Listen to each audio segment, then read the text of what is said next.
Happy Pride. I'm Justice G Helen Whitener of the Washington State Supreme Court. It is an honor to speak with you at this year's City of Seattle flag raising. I'm the first Black female, the first Black LGBTQI, and the fourth immigrant Supreme Court Justice. I walk with multiple intersectional identities to include I have a disability. To say my experience is different than most would be an understatement. I am proud of who I am and what I have accomplished while being my authentic self. I'd like to share a poem I wrote with you as I write poetry. This one is titled, Me. How do you interact with someone like me? A Black, female, foreign, lesbian with a disability? I see you, and you ignore me. Yet I've always seen you. But do you see me? And if so, what exactly is it that you see? I stand with you, and you seat me. Everything about our interaction says, know your place. I walk with you, and you walk around me. Follow me as if I cannot be trusted. Walk away from me in fear that I may hurt you. I speak up, and you silence me. Is it that you do not want to listen to what I have to say? Yet you take credit for my words after regurgitating my ideas as yours. How do you interact with someone like me? You do it respectfully. Respect all my differences, as you are here to engage with me, not to date me.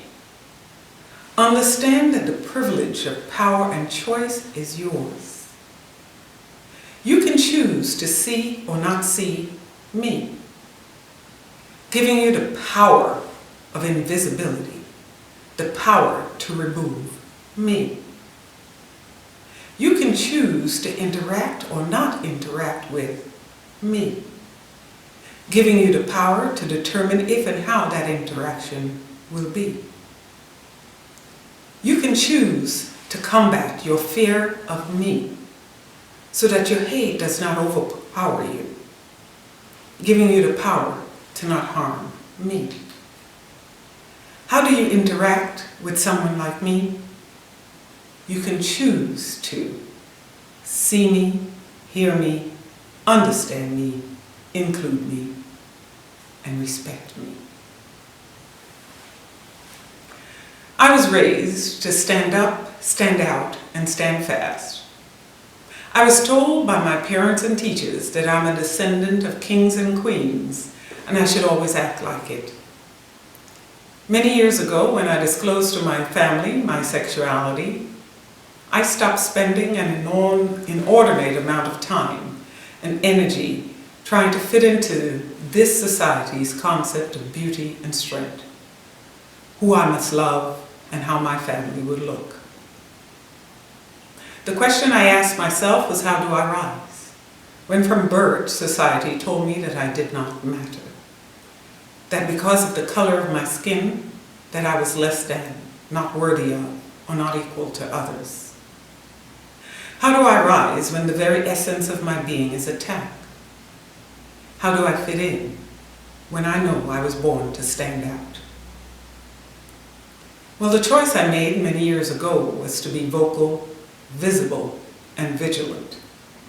To demand not only to be heard, but also to be seen and treated as an equal, as a human being. Even though society had a different plan in store for me, I must admit that I missed the memo. You know, the memo that said, you're Black, stay back. You're a woman, lay back. You're a lesbian, step back. Or you're an immigrant, go back. You see, society's plan for me was to be present, but I was not to be seen or heard. I was to be invisible and silent. But silence equals death. And change will never take place if you're silent.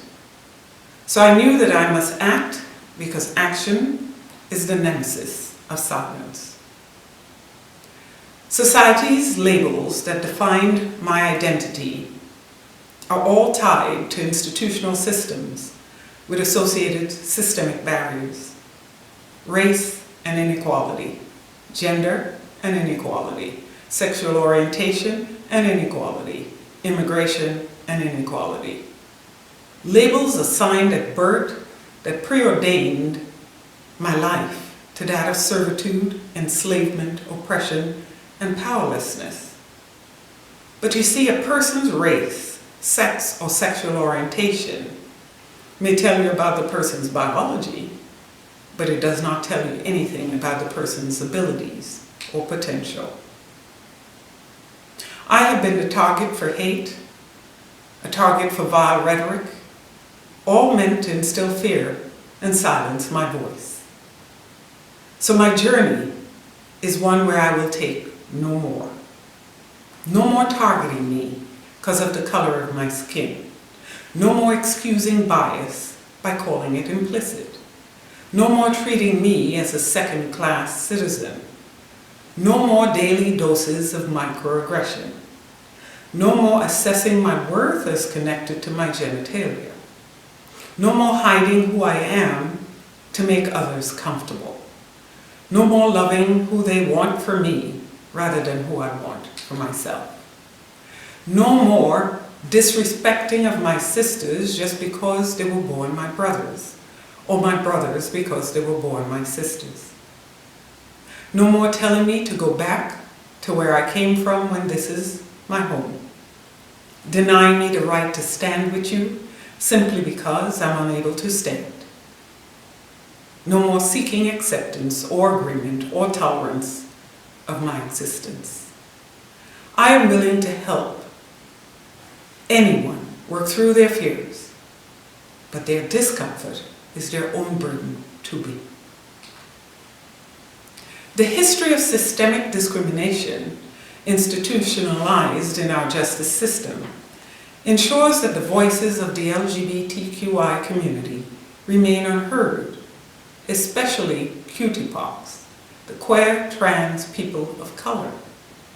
To ensure just treatment for all requires that we understand the connectivity between all of our lives and the intersectionality of the challenges we all face.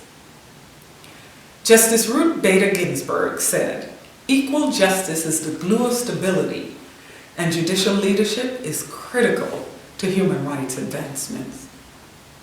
Therefore, judicial officers must aim to promote public confidence that the justice system is fair, with equity, fairness, and protection of all individual rights as its goal.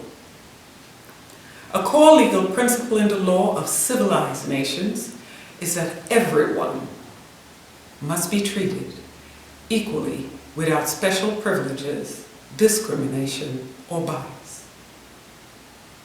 I believe just treatment is justice.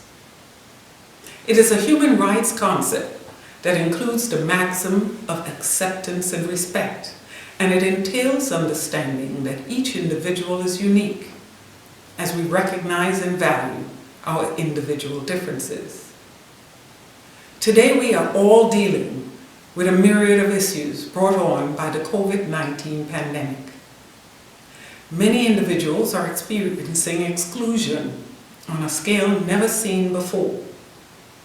Loss of employment, housing, medical care, and many other matters. Too many to raise in the time that I have with you. As we deal with this COVID-19 pandemic, it is clear that we are all just one opportunity apart. Feelings of isolation and uncertainty are prevalent, but these feelings are something the LGBTQI community is well versed with. It flows from the social ills of exclusion. Our experience of showing compassion when it isn't returned, our strength in taking care of loved ones deemed unworthy because of who they are or because of their medical status, our experience of being scorned because of our very existence, has placed us in a unique position as solutions are sought to combat this virus. This is an opportunity for us in the LGBTQI community to show the world what we have always known about each other, that we are loving, caring, fearless, and resilient, that we show up and act up for each other. We understand that we may have differences, but we know that we are not truly different. We understand exclusion, even within our own LGBTQI communities, where for some voices to be heard, other voices were silenced. We understand that silence permits exclusion. Silence allows others to define and control the narrative. It allows the story to be told without our input. Daily, we are seeing more and more hateful behavior and discourse. This new level of intolerance is and should not be acceptable, and we must work hard to ensure that it does not become our new normal. All of the people of Washington matter. We matter. Let us unite in solidarity as we address our interrelated and sometimes distinctly different issues. Let us see our differences as a strength that brings us together and not a problem that separates us. Let us remove the irrationalities that foster discriminatory treatment, that blind us from seeing the value and worth in each other and blinds others from seeing the value and worth in us. It is unlikely that we will agree on everything, but that is not required for us to have access to just treatment. Access to justice requires the elimination of attitudes, norms, beliefs, and practices that perpetuate discrimination and reinforce intolerance. It starts with hearing the voice of the other, so we can try to understand and be responsive to what is being said. The slippery slope of justice requires that we understand that silencing one voice leads to the silencing of all of our voices. For communities such as our LGBTQI community, visibility can be difficult as it opens us up to hateful and vile behavior and rhetoric. So collaboration is needed to create safe spaces for dialogue. Access to justice involves efficiently delivering fair and accessible outcomes to all, regardless of wealth, status, and sexual orientation, and it must be administered with an even hand for all. It is a system where an individual's rights are protected through a process that is neutral and without discrimination. It should involve promoting accessibility by removing and eliminating barriers, and it must be transparent and accountable.